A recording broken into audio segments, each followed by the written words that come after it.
Ang kwentong ito ay hango sa totoong buhay. Karanasan ito ni Bayit. Taong 1970. Kamang-kamang Negros Occidental.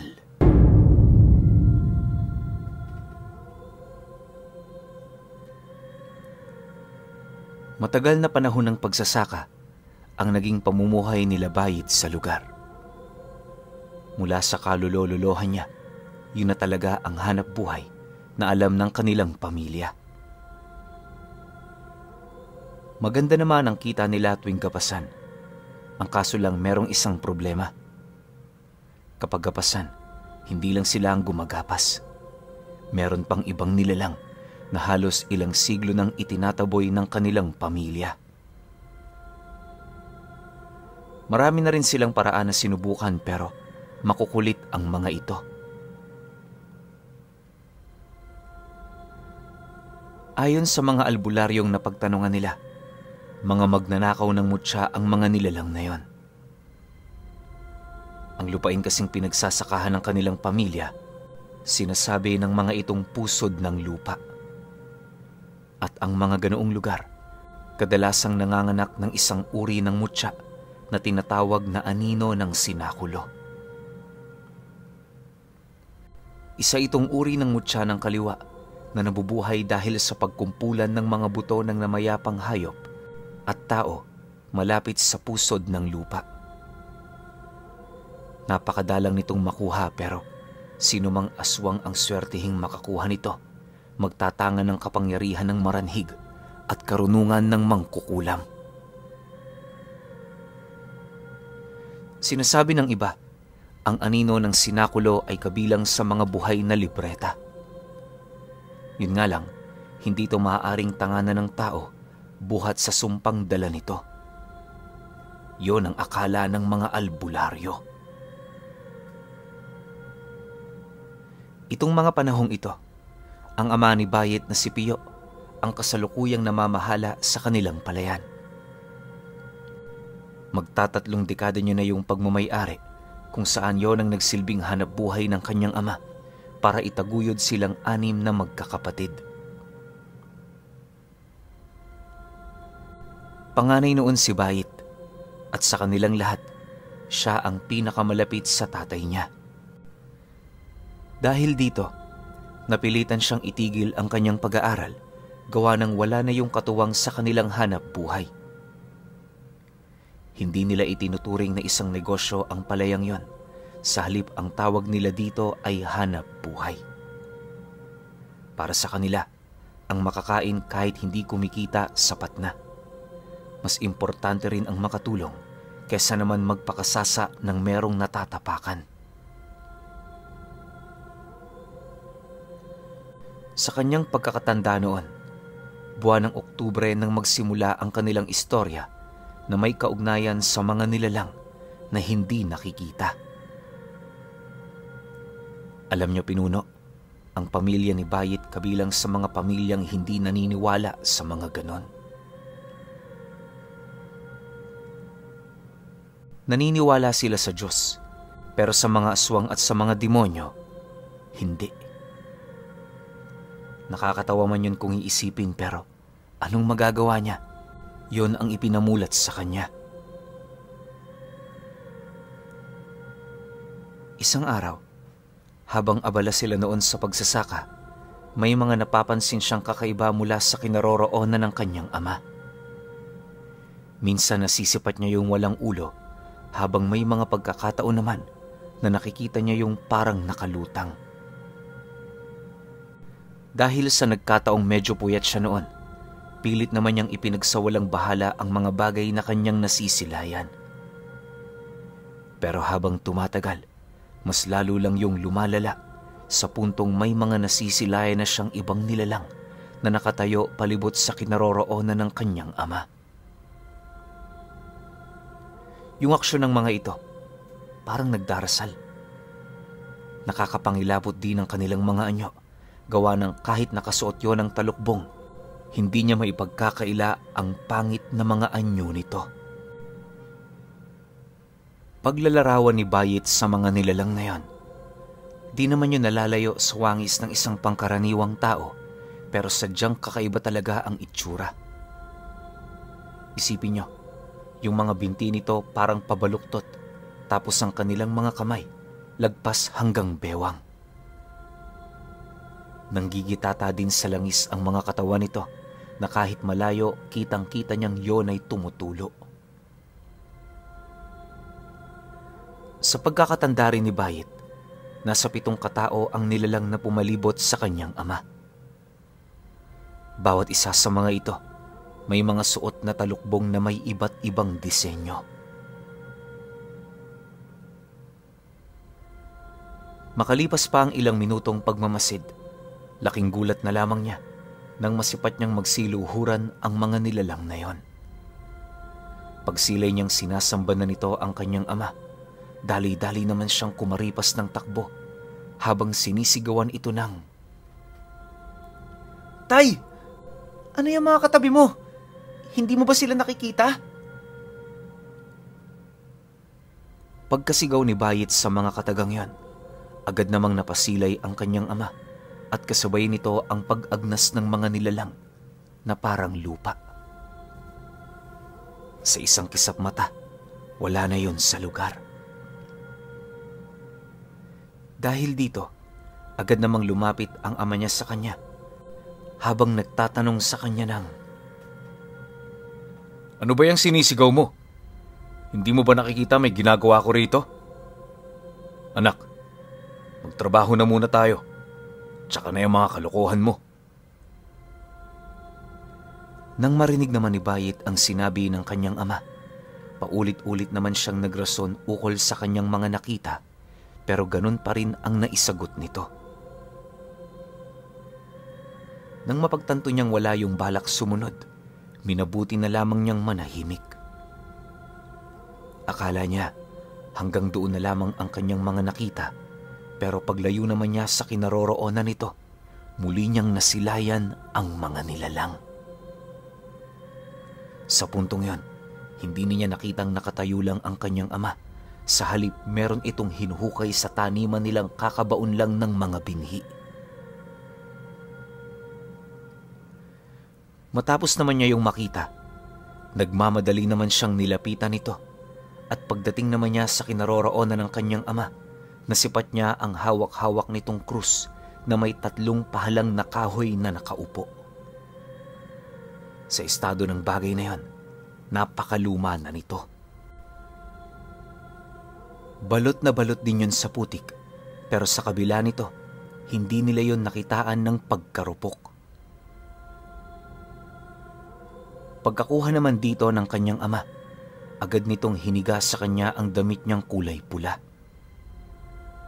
Hindi niya mawari kung ano ang gagawin ng tatay niya doon, pero napilitan siyang ibigay ito. Bukod kasi sa pagalit nitong utos, pansin din niyang medyo iritable yon sa kanya. Pagkakuha naman ng kanyang ama ng damit niya, agad nitong ibinalot ang krus na halos nasa 1 dangkal lang ang haba. Maya-maya pa, nang akmang aalis na sila sa lugar, napansin niya ang pagsilabasan ng mga anay at pulang langgam sa lugar kung saan hinango ng kanyang ama ang bagay na yon. Habang pinagmamasdan naman niya ito, di niya maipagkailang may nangyayari talagang kakaiba. Sa isip-isip noon ni Bayit, kung ordinaryong krus lang ang nakita nito, hindi siya makakasilay ng ganoong bagay. Sa pagsapit naman ng gabi noong mismong araw, pagka-uwi nila sa kanila, pakiramdam niya parang wala namang nangyaring kakaiba. Yung tatay niya kasi, normal naman ang pamamaraan ng pagkausap sa kanila. Panay din ang pagbibiro nito ukol sa mga bagay na ginawa niya. Ngunit pagpatak ng 9:00 ng gabi, habang nasa kasagsagan siya ng pagtulog, may biglang humatak sa wisyo niya na isang pangitaing may kinalaman sa mga taong nagsasagawa ng penitensya sa sinakulo. Hindi niya mawari kung bakit napadpad doon ang kanyang panaginip, pero pakiramdam niya parang totoo ito. Yung mga bagay kasing nakikita niya sa lugar, totoong totoo talaga. Maya-maya pa, habang naglalakad ang mga nagpepenitensya, doon na dahan-dahang nag-iba ang paningin ni Bayit. Bagaman hindi siya sigurado, malakas ang kanyang kutob na hindi tao ang nasisipat niya noong mga oras na yon. Sabihin na nating may balot na damit ang mga ulo nito, pero yung mga sungay nila sadyang hindi nila maitatago. Paglagpas naman ng mga nagpepenitensya sa kanyang harapan, dumaan ang hindi mabilang na mga babaeng walang saplot. Bawat isa sa mga ito gumagawa ng mga kakaibang ingay na talaga namang nagbibigay kilabot sa kanyang pagkatao. Habang tumatagal, unti-unti naman niyang nararamdaman na hindi siya ligtas sa lugar. Yung tipong gustong-gusto niya nang umalis doon, pero saan naman siya pupunta? Alam niya kasing panaginip ang kanyang mga nakikita, kaya ang tanging paraan para makatakas doon ay sa pamamagitan ng pagbalik sa kanyang orihinal na katawan. Ang kaso lang, wala siyang kaide-ideya kung papaano yun gagawin. Pagkaraan pa ng ilang minuto, lahat ng mga nilalang na kanyang nasisipat, bigla na lamang tumigil. Unti-unti yung sumilay sa kanya, dala ang intensyong patayin siya. Nang maramdaman naman yun ni Bayit, kahit hindi siya sigurado sa kanyang pupuntahan, nagpumilit siyang lumayo sa lugar na yon. Habang binabagtas niya ang daan, halos manginig naman ang kanyang mga buto dahil sa paglaganap ng nakakapangilabot na tunog ng plauta sa paligid niya. Nagsimula na ring dumilim ang buong paligid hanggang sa may dumagit sa kanyang dalawang nilalang na may malalapad na pakpak. Paghawak ng mga ito sa kanyang balikat at paa, buong lakas naman siyang hinila nito papaitaas at pagkadakay, sapilitan nitong hinati ang kanyang katawan. Sinubukan naman yung pigilan ni Bayit pero naging bigo siya. Pagkahati ng katawan niya, naghihingalo naman siyang ibinagsak ng dalawang nilalang sa lupa. Akala niya katapusan na niya noong mga oras na yon. Pero bago siya mawala ng ulirat, may narinig siyang tumatawag sa kanyang pangalan. Kung hindi siya nagkakamali, boses yun ng kanyang ina. Hindi naglaon, bago pa man siya mawala ng hininga, dahan-dahan ang nandilim ang buong paligid. Pagmulat niya, bumungad sa kanya ang takot na mukha ng nanay niya, na pabulong na nagsasabi sa kanya ukol sa kakaibang kilos na ginagawa ng kanilang padre de pamilya.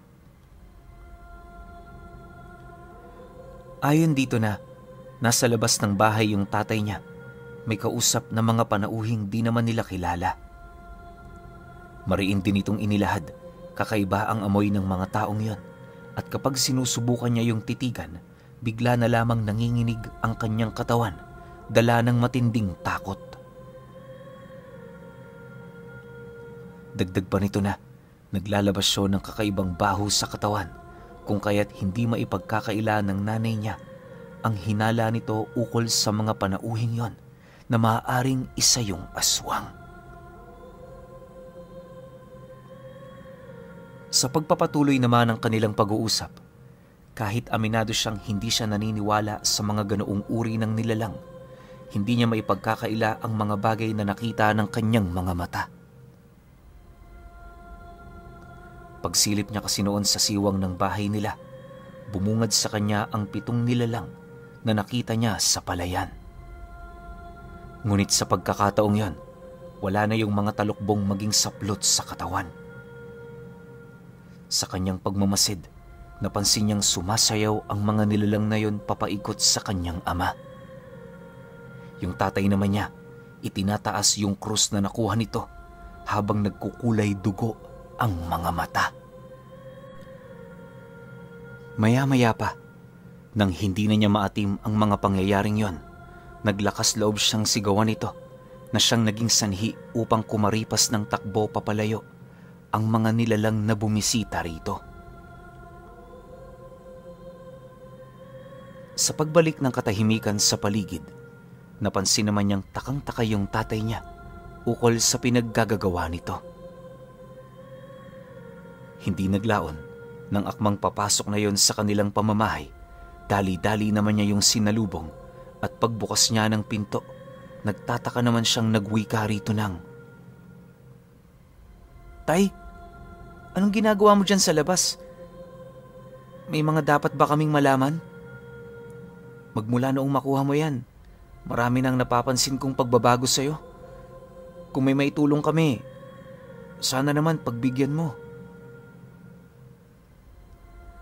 Nang marinig naman ng kanyang ama ang sinabi niya, paanga-anga lang ito na parabang wala yung kaide-ideya sa mga bagay na inilahad niya. Maya-maya pa, nang magkaroon na yon ng lakas ng loob para magsalita, seryoso naman yung sumagot sa kanya ng, "Ano ba ang sinasabi mo, anak?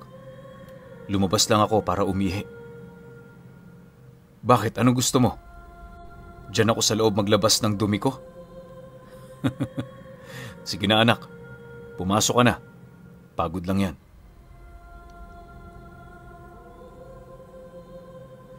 Sa paglipas pa ng mga araw, mas lalong naramdaman ni Bayit ang pag-iba ng kanilang sitwasyon. Magmula noong nakakuha ng kakaibang krus ang kanyang ama, naging madalas na ang pagbisita sa kanila ng mga panauhin na hindi naman nila kilala.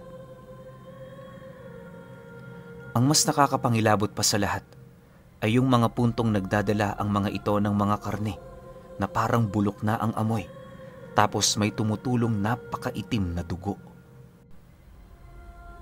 Pag-abot ng kanyang ama sa mga pagkain yon, sapilitan yung ipapaluto sa nanay nila para maging pagkain nila. Nang mapansin naman ni Bayit na hindi na yon normal, agad niyang inabisuhan ng kanyang ina at kapatid na huwag yung kainin. Nang mapansin naman yon ng kanyang ama, di naman yon nagalit sa kanila, kaya kahit papaano naging panatag silang kumain ng ibang pagkain habang kasalo ito. Buwan pa ang lumipas, pakiramdam nilang magkakapatid, hindi na nila kilala ang kanilang padre de pamilya. Bukod kasi sa napabayaan na nito ang kanilang hanap buhay, napaka-irritable na rin ito na halos ayaw na nitong may matanong. Magmula noon pinuno, unti-unti nang naniniwala si Bayit sa istoryang umiikot sa kanilang angkan, lalong-lalo na sa lupaing kanilang pinagsasakahan. Nagkaroon na rin siya ng interes na alamin ito hanggang sa may nakita siyang libro na nakatago sa loob ng isa sa mga paa nung higaan ng mga magulang niya. Pagbuklat niya rito, unang bumungad sa kanya ay tungkol sa mga babalang maaaring mangyari sa taong maglakas loob na basahin ito. Matapos naman yung masilayan ni Bayit, ipinagpatuloy niya ang paglipat ng pahina hanggang sa may nakita siyang larawan na tumutukoy sa mga nangyari ilang siglo na ang nakakaraan. Sa kakabuklat ni Bayit ng pahina, napadpad siya sa may bandang gitna nito kung saan doon siya nakakita ng mga larawang parang naglalaban. Sa kabilang panig, naroon ang mga nilalang na may pakpak, habang sa harapan naman ng mga ito, naroon ang 5 tao na may mga suot na kwintas na nagliliwanag. May mga tangan din yung punyal, at sa estado ng mga ito, hindi yon pangkaraniwan. Akmang bubulatin niya pa ang susunod na pahina, bumungad naman ang kanyang ama sa harapan niya, galit na nakatitig. Pagpaliwanag naman noon ni Bayit, sapilitan naman itong kinuha ang libro, sabay wika sa kanya ng, Huwag kang mangingialam ng mga gamit sa silid na ito. Lumabas ka na. Baka masapak pa kita. Bilisan mo! Nang marinig naman ni Bayit ang sinabi nito, dali-dali naman siyang lumabas. Pagdating naman niya sa sala, nasipat niya ang kanyang ina na umiiyak. Noong una, inakala niya kung ano lang ang nangyari rito. Pero pagsilay niya sa mga pasa nito sa muka, doon na siya naghinala. Makalipas pa ang ilang minuto, habang nag-uusap silang dalawa, naibahagi naman ito sa kanya ang tungkol sa pananakit ng kanyang ama. Dagdag pa nito na malaki na ang ipinagbago ng kanyang asawa magmula noong naging kaibigan nito, yung 7 lalaking palaging pumupunta sa bahay nila.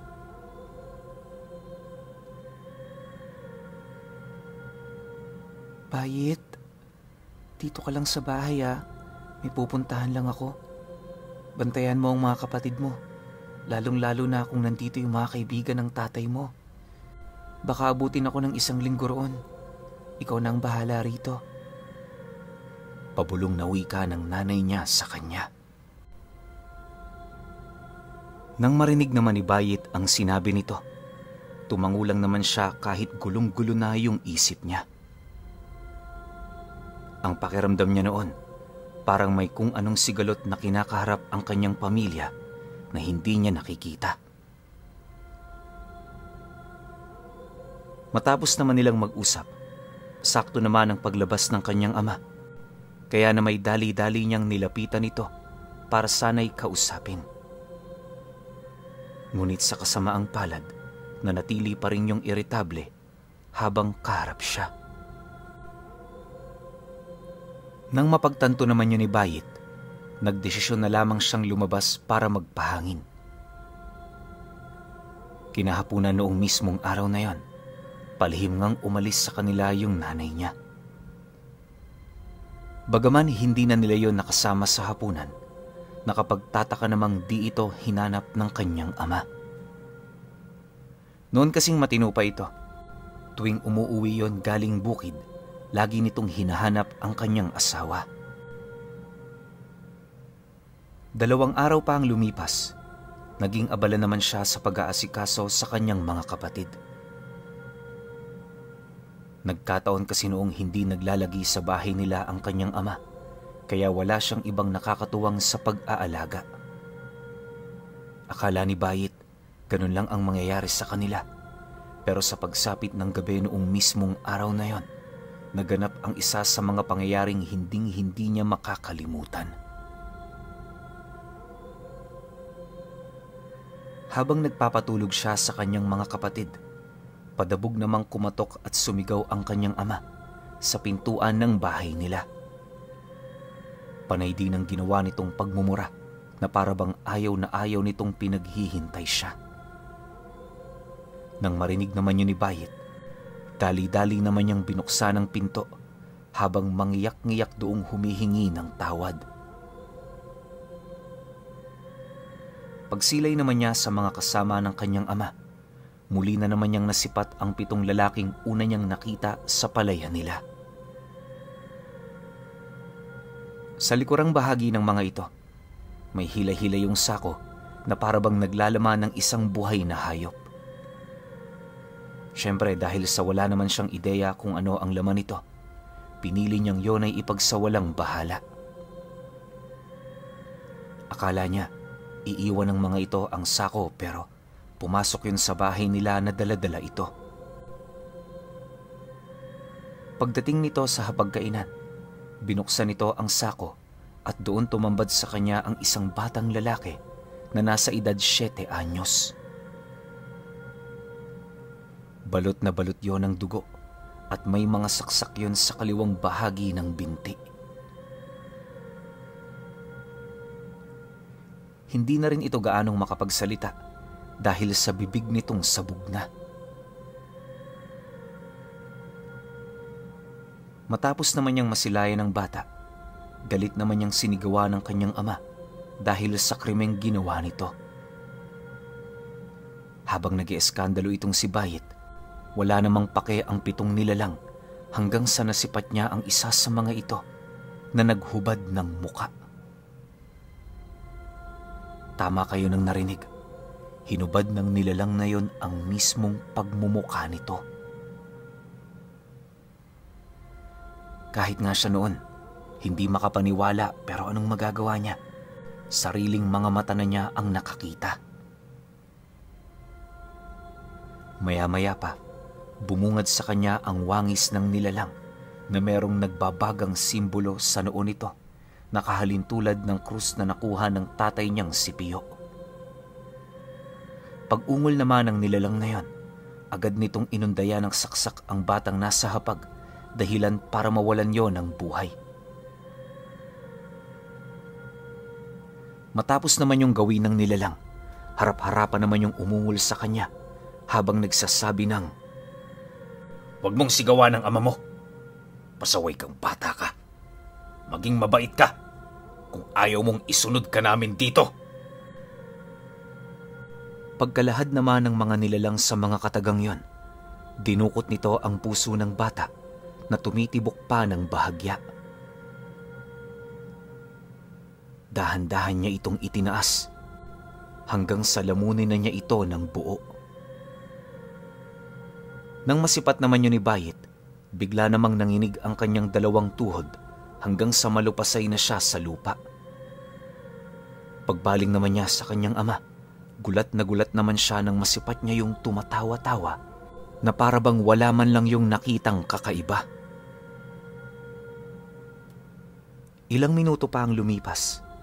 Nagsikain na rin ang mga kasama nito na para bang isang normal na kaganapan lang ang ganoon sa kanila. Maya-maya pa, napansin niya ang kanyang mga kapatid na bigla na lamang pumasok sa kusina. Nang mapansin naman yon ng kanyang ama, paggalit naman yung sumigaw, dahilan para bumalik ang mga ito sa sala. Dahil sa ginawa nito, tanging siya lamang ang nakakita sa pangyayari. Dala naman ang kanyang takot, pinilit niyang itago ito nang sa gayoy hindi na lumala pa ang sitwasyong kinakaharap nila. Sa paglipas pa ng mga araw, naging madalas ang pagbisita ng mga panauhing yon tuwing gabi. Habang tumatagal, pakiramdam niya isa na yon sa nagmamay-ari ng pamamahay nila. Dahil sa hindi naman siya kayang maipagtanggol ng kanyang ama, pinili niyang hayaan na lamang ang mga ito sa mga bagay na gusto nilang gawin. Hanggat maaari rin umiiwas siya sa mga pagkaing inihahanda nito sa takot na baka matulad siya sa mga nilalang na yon. 6 na araw pa ang dumaan. Hirap na nga sa buhay itong si Bayit. Sa loob kasi ng isang araw, iisang beses lamang siya kung kumain. Minsan nga, hindi talaga. Dahil nakakausog sikmura talaga ang pagkaing hinahanda ng kanyang ama. Sa puntong yon, ang tanging pinanghahawakan na lamang niya ay ang araw na babalik ang kanilang ina. Sa pagtungtong naman ng araw ng Sabado, medyo inagahan pa ni Bayit ang kanyang pagtulog. Alam niya kasi noon na kinabukasan, babalik na ang kanyang ina galing sa lugar na pinuntahan nito. Dahil sa inaasahan naman niyang uuwi ng gabi ang kanyang ama, minabuti naman niyang hayaang nakabukas ang pinto. Kampante naman siya kahit papaano, gawa ng nakasarado naman yun ng bahagya at hindi yun gaanong pansinin sa malayo. Pagpatak naman ng 9:00 ng gabi, habang payapa nang nagpapahinga si Bayit at ang kanyang mga kapatid, bigla na naman siyang napabalikwas sa kanyang kinahihigaan nang may marinig siyang parang atungal ng kung anong hayop.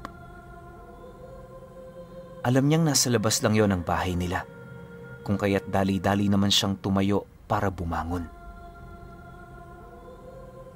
Maya-maya pa, nang marating na niya ang sala ng bahay, mas lalong lumalakas ang mga pag-angil na kanyang naririnig.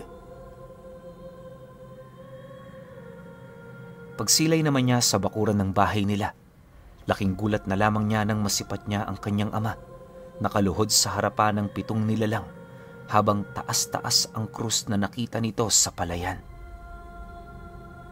Sinasabayan niya rin yon ng mga katagang hindi maintindihan ni Bayit. Ang ipinagtataka niya lang noon, sa oras na inuunawa niya ang mga katagang yon, parang nabibingi siya. Nandidilim din ang kanyang paningin, tapos nasusuka. Dahil sa ganoong pangyayari, agad naman niyang tinakpan ang kanyang tenga upang mapanood ng walang iniinda yung mga kaganapan sa labas ng bahay nila. Sa puntong yon, halo-halo na ang emosyon na kanyang nararamdaman, gawa ng alam niya sa kanyang sarili na maaaring nanganganib na ang buhay ng kanilang pamilya.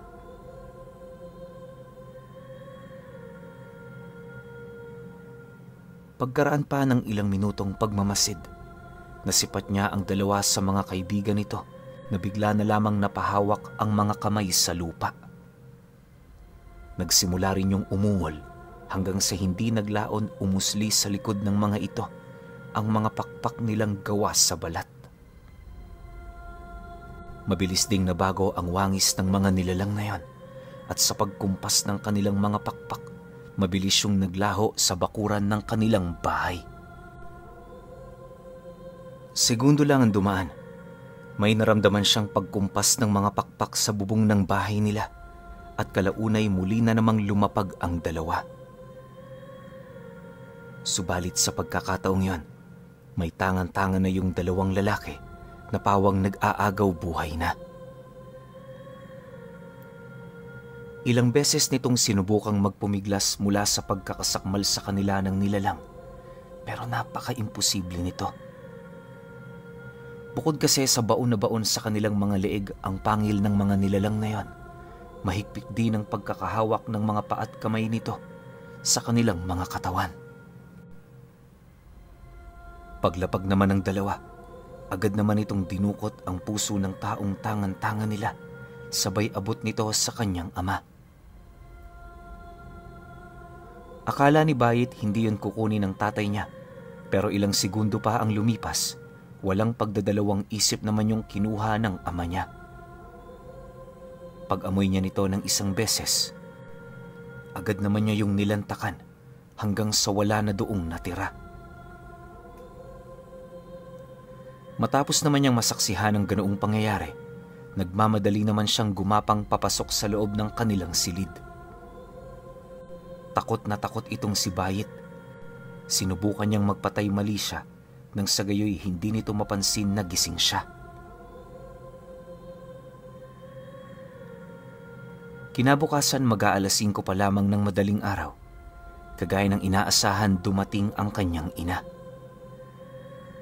May kasakasama yung matandang lalaki na paika-ikang naglalakad tapos nakatungkod pa.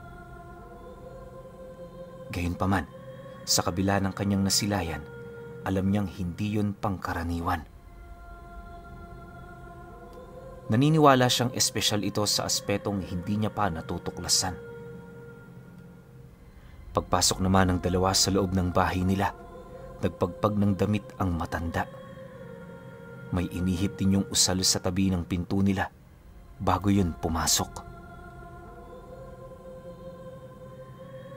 Nang marating na nito ang kanilang sala, isa-isa nitong binulungan yung mga kapatid niya. Nilawayan din ito ang kanilang mga tiyan, at pagkatapos nun sa hindi inaasahang pangyayari, pa isa-isang sumuka ang mga ito. Akala ni Bayit na usog yun ng matanda, pero pagsilay niya sa suka ng mga kapatid niya, doon tumambad sa kanya ang bilog-bilog na karne na ilang araw nang hindi natutunaw sa loob ng katawan nito. Pambihira! Ngayon lang ako nakatagpo ng amang gustong patayin ang kanyang mga anak. Iho, nasa na ba ang tatay mo? Gusto ko siyang makausap. Bungad na wika ng matanda. Nang marinig naman niya ang sinabi nito, nababahala naman siyang sumagot dito ng, Hindi ko ho alam eh. Kapag umaga kasi, hindi dito namamalagi si tatay. Hapon na ho yun kung umuwi, kasama ang mga kaibigan niya. Mag-iingat ho kayo. Ramdam kong hindi sila ordinaryong tao. Pagkalahad naman niya ng mga katagang yan, panay naman ang ginawa niyang pagsilay sa paligid. Pakiramdam niya kasi may nagmamasid sa kanila noon, kaya parang aligaga yung pandama niya. Nang mapagtanto naman niyang wala silang kasama, medyo nakampante naman siya, pero yung kanyang kaba nanatili pa rin sa katawan niya. Bale, gumaan lang noon ang kanyang pakiramdam nang pangakuan siya ng matanda na hindi na magtatagal ang ganun nilang sitwasyon. Sa pagpapatuloy naman ng kanilang pag-uusap, lahat ng napansin niya sa kanyang ama, ipinagbigay alam niya. Ultimo yung mga kinain nitong tao, gabi-gabi binanggit din niya.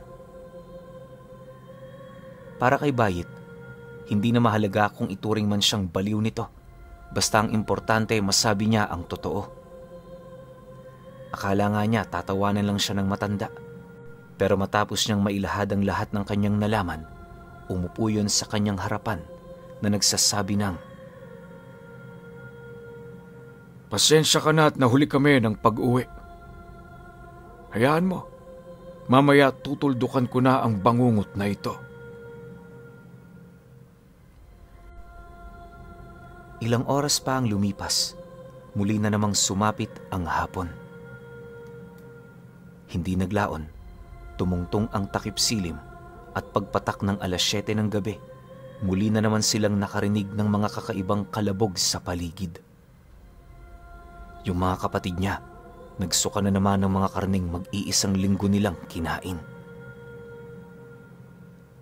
Pagpasok naman ng kanyang ama sa loob ng bahay, unang bumungad dito ay yung matandang nakaupo sa harapan mismo ng pinto. Yung hawak nitong tungkod, paulit-ulit nitong binabagsak sa sahig habang bumubuka-buka ang bibig nito. Sa pagtitigan naman ng kanyang ama sa kinaroroonan ng matandang yon, bigla naman yung umangil, sabay ambang susugod dito. Ngunit di pa man siya nakakalapit, biglang tumayo ang matandang yon, sabay hugot ng nakatago nitong krus sa dibdib na kasing kintab ng ginto. Kagaya ng tangan ng kanyang ama, ganon din ang disenyo nito, ngunit tanging kulay lamang sila nagkaiba. Matapos naman yung ipakita ng matanda, agad naman niya yung itinaas sa ere, sabay sigaw ng mga engkantasyong nakakabaliw pakinggan. Paulit-ulit yung sinambit ng matanda hanggang sa dumating ang puntong bumagsak na sa lupa ang kanyang ama. Ngunit kahit hirap na yon sa ganoong sitwasyon, nagpumilit pa rin yung lumapit sa paniniwalang madadaig niya ang lihim nitong aral. Sa kabilang banda naman, walang patid ang pag-atungal ng 7 nilalang na naroon sa labas ng bahay. Kung saan-saan yung tumatakbo na parabang mga uod yung inasinan. Maya't maya rin ang ginawa nitong pagnangis habang paulit-ulit na humihingi ng tawad sa matanda. Makalipas pa ang ilang minutong pakikipagmatigasan nito, tuluyan na nga yung umiyak ng dugo. Nagsimula na ring magsilaglagan ang mga ngipin nito hanggang sa masipat ni Bayit na parang naaagnas na ang muka ng kanyang ama. Bagaman nababahala siya sa kasalukuyan nitong kalagayan, pinilit niyang tiisin ito sa paniniwalang yon ang makakagamot dito. Maya-maya pa, nang mapansin naman ng matanda ang pag-iyak nito, nagsimula na yung lumapit habang nagwiwika roon ng, Sumuko ka na! Ito na ang huling pagkakataon na ibibigay ko sa iyo. Kung ayaw mong masunog sa impyerno, ilabas mo ang anino ng sinakulo. Pagkasigaw naman ng matanda, bigla naman yung tumigil sa pag-iyak at kasabay nito ang pagbuka ng bunganga nito. Unti-unti ring umitim ang mga mata ng kanyang ama hanggang sa may lumabas ng napakakapal na anino sa mismong bunganga nito. Mabilis na tumagos sa kanilang tahanan ang aninong yon at sa isang iglap, may sumigaw na namang lalaki sa labas ng bahay nila. Sa kasagsagan naman ng ganoong pangyayari, halos hindi na niya mawari kung ano ang kanyang gagawin. Yung utak niya blankong-blanko na talaga, na para bang wala na yung gusto kundi ang manatiling nakatayo. Pagbaling naman niya ng kanyang paningin sa kinaroroonan ng ama niya, nasipat naman niya yung nakatitig sa kanya na para bang nangangausap ang mga mata nito. Sa puntong yon, doon niya nakumpirma na ang mga matang yon ay ang mga mata ng totoo niyang ama. Ilang segundo pa ang dumaan. Napansin niya ang pagkalat ng mga itim na bagay sa loob ng katawan nito. Ayon sa kanya, para yung itim na tinta na nanuot sa ilalim ng balat. Dahan-dahan din itong sinusundan ang bawat ugat hanggang sa umabot na yon sa paa at ulo. Nang mapansin naman yon ng matanda, nagmamadali naman yung doong lumapit habang nagwiwika sa kanila ng, "Itaas niyo ang ulo nito. Huwag niyong ipantay sa kanyang katawan kung ayaw niyo siyang mawala. Bilisan ninyo. Tulungan niyo ako rito at marami pa akong gagawin." Pagkarinig naman ni Bayit sa sinabi nito, agad naman niya yung sinunod. Kahit may kalakihan ng kanyang amang si Pio, pinilit niya talagang itaas ang ulo nito sa paniniwalang yun na lang ang kanyang magagawa. Paglapit naman ng kanyang ina, mangiyak-ngiyak naman yung tumulong sa kanya habang pinagmamasdan ang nagdedeliryo nitong asawa. Sa pagpapatuloy ng ganoong pangyayari, mas lalo pang nagkukulay lila ang balat nito hanggang sa kalaunay nagkaroon niyo ng tatak ng anino ng sinakulo sa ulo. Hindi nila mawari kung anong ibig sabihin nito, pero naniniwala si Bayit at ang kanyang ina. Yon ang epekto nung tinangan nitong mutya ng kaliwa. Hindi naglaon nang unti-unti nang kumalma ang pakiramdam ng tatay niya. Agad naman niyang tinawag ang kanyang mga kapatid para tumulong sa kanila. Nang medyo nakaangat na sa lupa ang ulo nito, nagpumilit naman siyang sumilay sa labas dahil sa tindi ng mga ingay na kanilang naririnig. Pagsilip naman niya sa siwang, bumungad sa kanya ang matanda na pinagtutulungan ng 7 aswang. Kahit malakas ang matandang yon, aminado siyang nahihirapan ito dahil sa dami ng kanyang mga kalaban. Kalahating oras pa ang lumipas, nagpatuloy ang pakikipagbuno nito hanggang sa may napaslang na nga yung isang nilalang. Nang magawa na yon ng matanda, mabilis naman itong sinunod ang iba pa nitong mga kasama na paisa-isa namang naagnas at nilamon ng lupa. Matapos ang pangyayari, dahan-dahan naman yung napaupo sa tabi ng pinto habang naghahabol ng hininga. Nang mapansin naman ni Bayit ang kalagayan nito, nagmadali naman siyang buksan ang bahay nila para tanungin ng matanda ukol sa kung ano na ang mangyayari sa kanyang ama. Nang marinig naman ito ang kanyang sinabi, napayuko lang naman ito habang sumasagot sa kanya ng, "Wala na ako sa posisyon para sagutin ang mga katanungan mo. Tanging panahon na lamang ang makapagsasabi sa mangyayari sa iyong ama. Alam mo, iho, wala akong nabalitaang taong nabuhay na gumamit ng mutyang yan.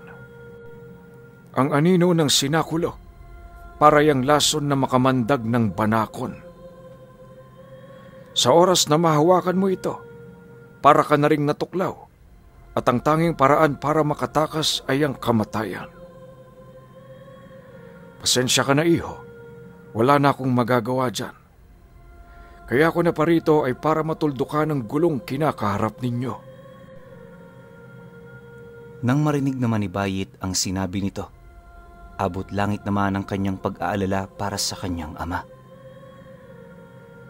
Gayunpaman, kahit anong isip niya ng paraan para yon ay matulungan, wala siyang nakikitang solusyon. Sa paglipas pa ng mga araw, mas tumindi ang kalagayan nito. Bukod sa mga ugat na nangingitim, nagsimula na ring matanggal ang mga kuko nito hanggang sa dahan-dahan ng malapnos ang kanyang mga balat. Habang nangyayari ang ganoong bagay, sinubukan naman yung pigilan ng matanda pero masyado nang matindi ang tama ng sumpa sa katawan nito. Pagkaraan pa ng 1 linggo, kagaya ng inaasahan, hindi na nakayanan ng kanyang ama ang iniinda nitong karamdaman. Sa huli, alam niyang pilit yung nakipaglaban kung kaya't naniniwala siyang wala silang dapat sisihin sa mga nangyari. Pagsapit naman ng unang lamay nito, marami ang nakidalamhati sa pagkawala ng tatay niyang si Pio. Karamihan din sa mga taong pumunta, mga katulad nilang mga magsasaka na natulungan ng kanyang ama.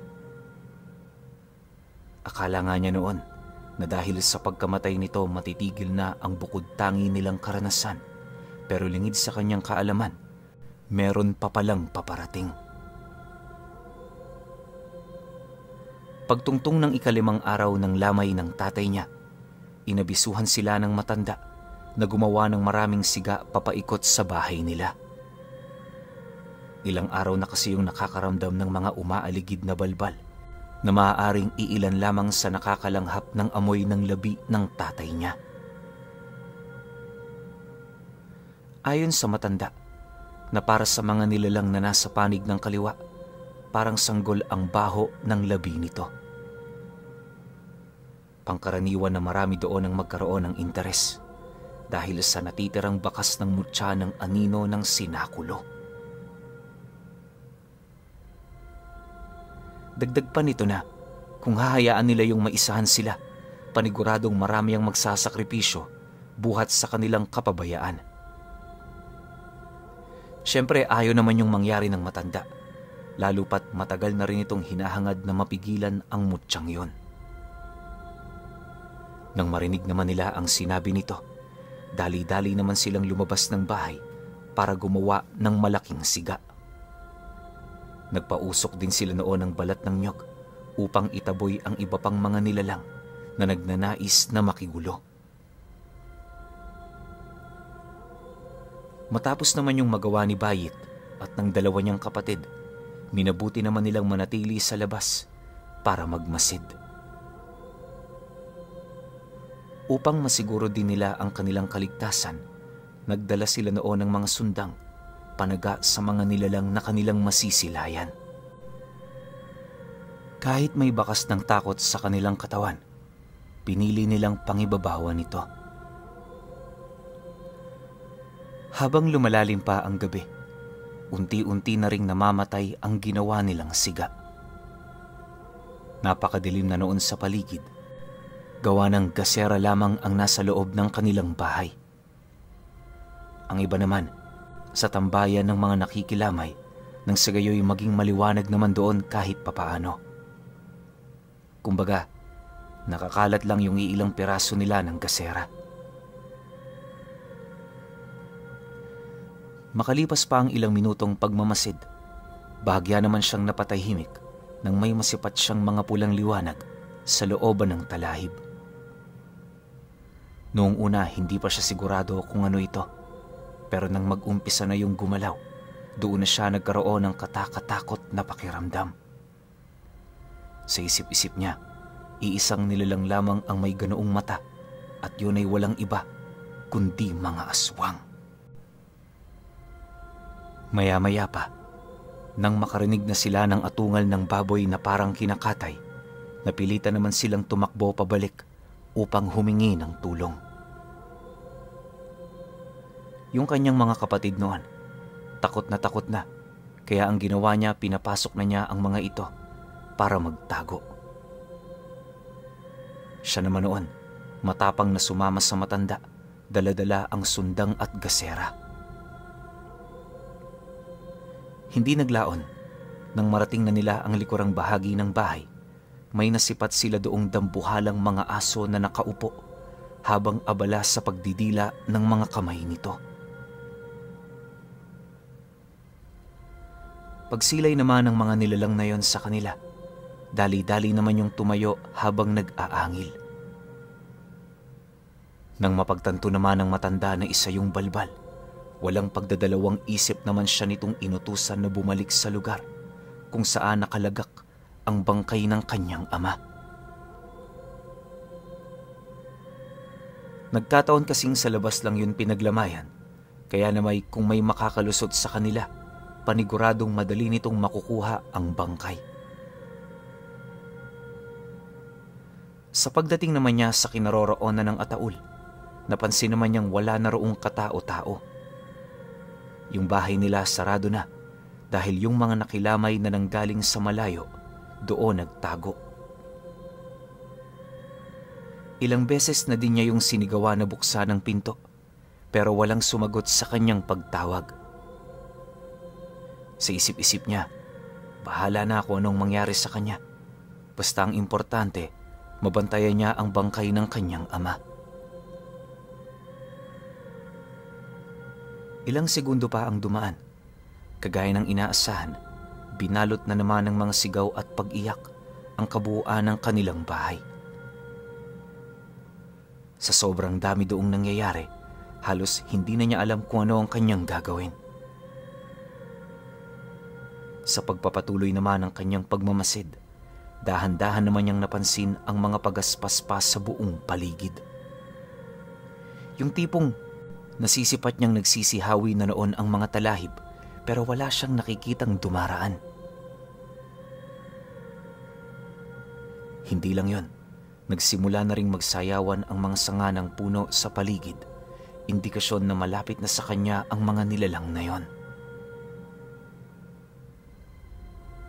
Maya-maya pa, laking gulat na lamang niya nang may lumungad sa kanyang harapan na isang dambuhalang aso.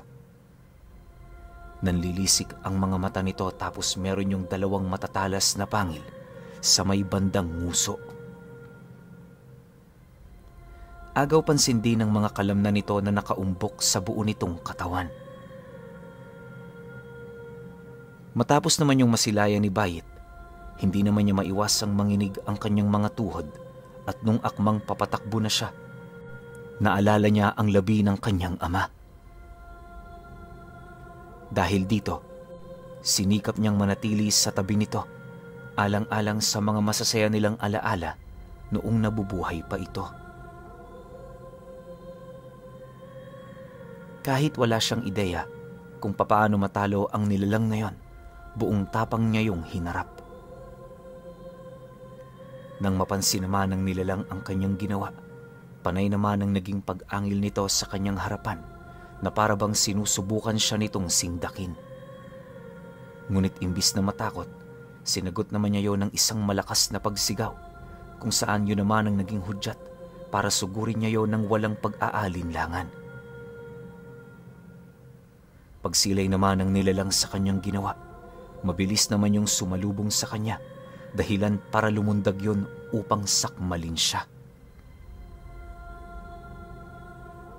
Pagsilay naman ni Bayit sa ginawa nito, pilit naman niya yung inilagan, sabay unday ng saksak sa may bandang tiyan nito. Kahit alam niyang hindi tatablan ang nilalang na yon, paulit-ulit niya pa rin yung tinaga hanggang sa masipat niya na ang pagtulo ng dugo nito sa may bandang ulo. Hindi pa siya nakontento. Muli na naman niya yung sinugod para lapatan ng matitinding pinsala sa katawan. Ngunit di pa man siya nakakalapit sa nilalang na yon, nasipat naman niya itong nagpalit anyo, kung kaya't imbis na sumugod papalapit, napaatras siya ng bahagya. Sa isang kisap mata, nasipat niya yung nag-anyong tao na, kaya ang ginawa niya mag-ingat sa gagawin niyang kilos. Maya-maya pa, tumambad sa kanya ang isang matandang babae na hubot-hubad. Habang naghahabulyo ng hininga, nakangisi naman yung nakatitig sa kanya na para bang hindi na yon makapaghintay sa mga bagay na binabalak nito. Nang mapansin naman yun ni Bayit, dahan-dahan naman siyang umatras patungo sa kinaroroonan ng kanyang ama habang patuloy na pinagmamasdan ang nilalang na yon. Hindi naglaon, nang makalayo na siya ng tuluyan, agad naman yung lumapit sa kanya at kasabay nito ang pagwika nito sa kanya ng, "Ganyan ba talaga kaimportante sa iyong basurang yan para ipaglaban mo hanggang kamatayan? Mag-isip ka, bata. Marami pang naghihintay sa iyong kapalaran sa mundong ito. Ang mga patay kahit anong gawin mo, hindi mo na sila maibabalik pa. Hindi ba't mas maganda kung ibibigay niyo sila sa aming mga nangangailangan?" Nang marinig naman ni Bayit ang sinabi nito, walang pagdadalawang isip naman siyang sumagot dito ng, "Para sa inyo basura at pagkain sila. Pero para sa aming nabigyan nila ng magandang alaala, hanggang kamatayan dapat lang silang bigyan ng pagpapahalaga." Matapos naman niya yung mailahad, bigla namang umangil ang nilalang na yon, sabay sugod patungo sa kinaroroonan niya. Habang binabagtas naman ito ang daan, hirap na hirap naman siyang sundan ito dahil sa angkin nitong bilis. Nang makalapit na yon sa kinaroroonan niya, buong puwersa naman siya nitong sinunggaban, dahilan para bumagsak siya sa lupa. Yung hawak-hawak niyang sundang noon, tuluyan niya na yung nabitawan para lamang salagin ang pag-atake ng nilalang.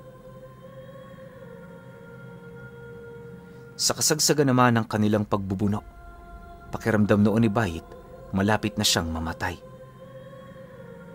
Yung mga matatalas kasi nitong kuko, unti-unti nang bumabaon sa kanyang mga braso, pero ang nakapagtataka, hindi pa siya nakakaramdam ng panghihina.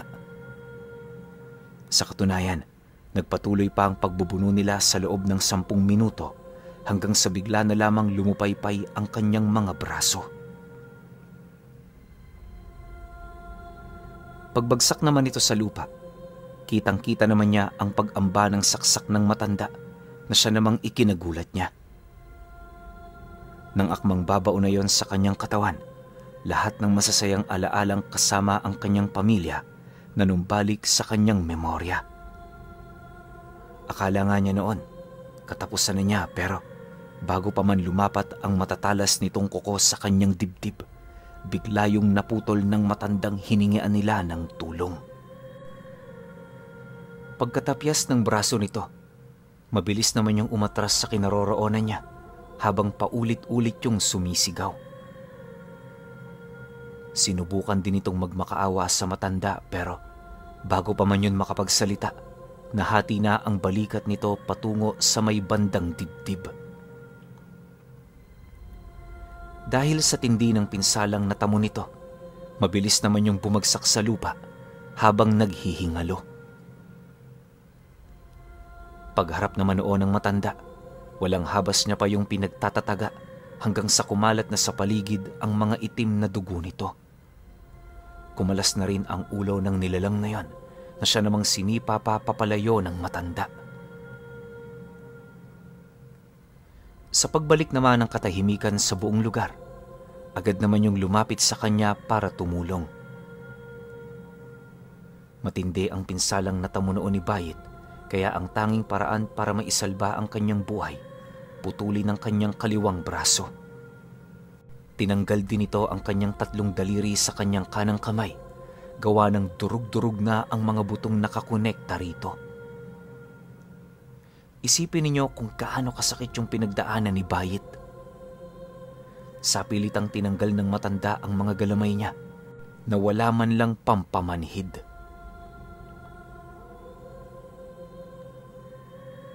Ilang buwan din niya yung pinagtiisan bago yun naghilom ng tuluyan.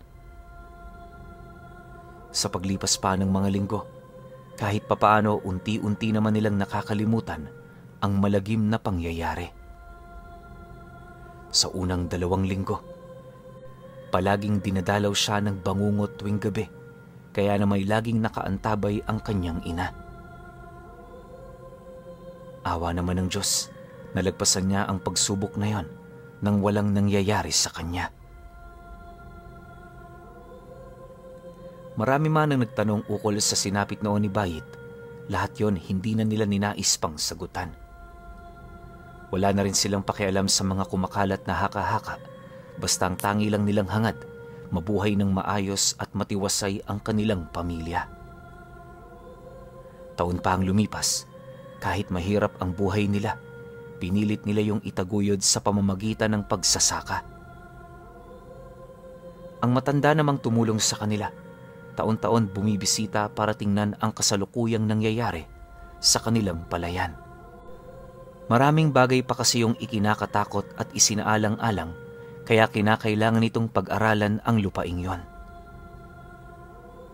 1 dekada pa ang dumaan, labis naman ang kanilang pasasalamat dahil wala nang nabiktima sa kanilang pamilya. Yung mga kapatid niya lumaki na rin ng maayos at nakapag-aral sa mga kilalang paaralan, habang siya naman batak na sa trabaho. Kahit may kapansanan na noon si Bayit, pinili niya pa ring tumayo bilang padre de pamilya sa mga ito.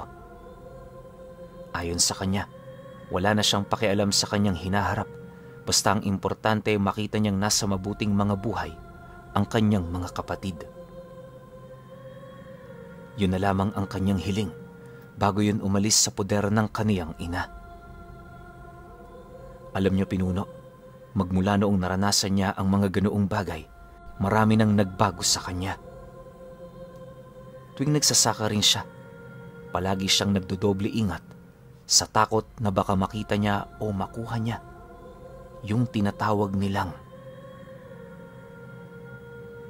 mutya ng anino ng sinakulo.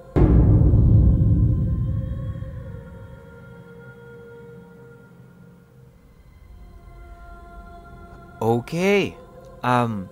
Opinyon ko sa kwento. Alam nyo, sa lahat ng narinig kong mutya, alam ko rin karamihan sa inyong mga nakikinig sa akin gustong makakuha ng personal o sarili nyong mutya. Pero itong kwento na to, itong pagkakataon na to, alam ko pare-pareho tayo. Ayaw nating makuha itong mutya na to. Kasi sobrang delikado nito. Alam mo yun na binigyan ka na nga ng mutya Kasi alam nating lahat na yung mutya kasi biyaya yan, di ba? Pero yung binigay na to, parang sumpa. Di ba kita niyo yung nangyari sa tatay ni Bayit? Sarili niyang mga anak, gusto niyang tapusin yung buhay. Sinong matinong tatay ang mag-iisip ng ganun? Walang iba kundi yung na-impluwensyahan na itong mutya ng anino ng sinakulo. Sobrang nakakatakot to. Tas ang masakit pa nito, sa palayan, alam natin na maraming mga mutya sa kanan ang nagtatago dyan. So ngayon, paano natin malalaman kung mutya ng anino ng sinakulo yon? Wala. Diba? So, para sa akin, sa mga kapatid nating magsasaka, kung may nakikinig man sa akin, kung meron man, ingat tayo palagi. Kasi hindi natin masasabi kung kailan na-atake itong mga demonyo na to Diba? Kasi kita ninyo, matino naman yung tatay ni Bayit. Pero bakit siya nagkaganon? Diba? So ako, para sa akin, tong kwento na to, nakakatakot at the same time nakakalungkot. Kasi inosente yung tatay ni Bayit. Tapos biglang ginamit ng mga nilalang na nasa panig ng kaliwa, di ba? So ako, natatakot ako para sa mga magsasaka nating kapatid. Pero alam ko naman, majority naman dyan, di mangyayari yan. Siguro, kung mangyari man to, 0.01%. So, napakalabo. Pero kayo, kung may opinion kayo sa kwentong ito, comment nyo lang sa baba. Yun lang. Hanggang sa susunod na kwento. Salamat.